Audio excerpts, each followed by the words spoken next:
welcome back to my channel. I hope you guys are all good and fine. Behind me, it's the Harappan civilization.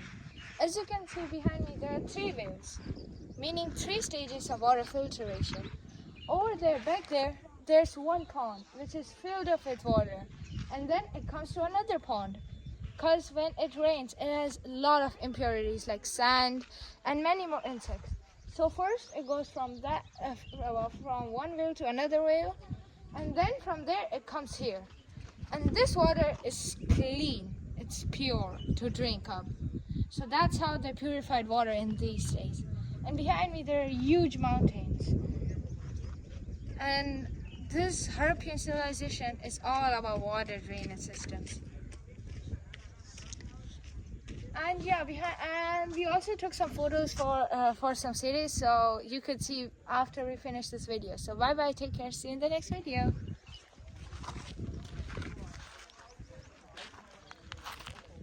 એ લોકોને પથ્થરો મળી રહેતા પથ્થરો છે ને ડુંગરોની અંદરથી લાઇમસ્ટોન પથ્થર છે, ગોલ્ડ છે, કાલિયન છે, એવા પથ્થરો આ લોકોને મળી રહે.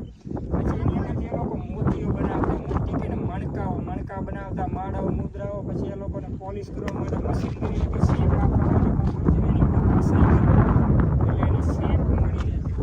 અહીંયાથી પોલિશ કરેલા મળી જાય છે, અનપોલિશ કરેલા મળી જાય છે, એટલે આને નામ આપેલું છે સ્ટોન બીજ બ્રશ. એની ફેક્ટરી છે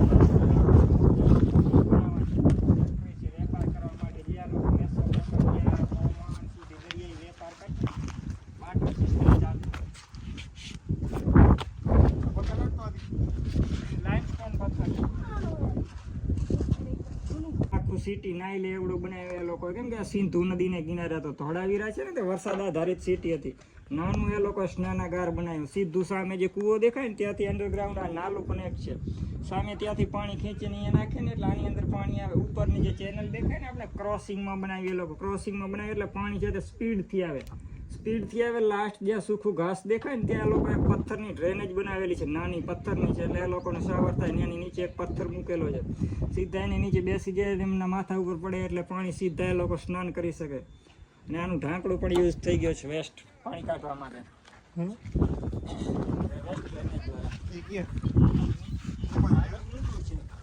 માટી ભરેલી છે ને વરસાદનું પાણી ભરેલું.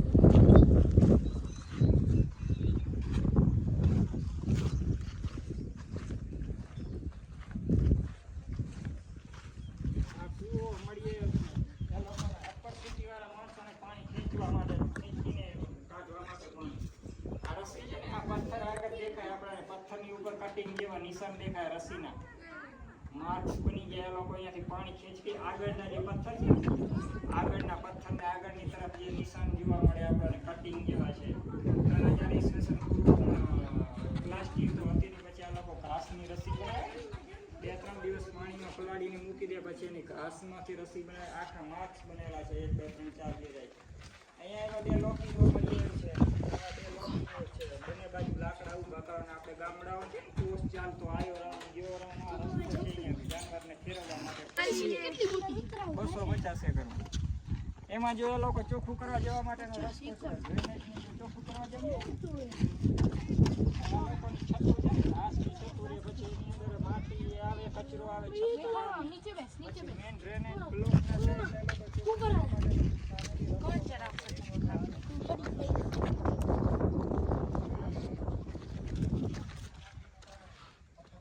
Oh God.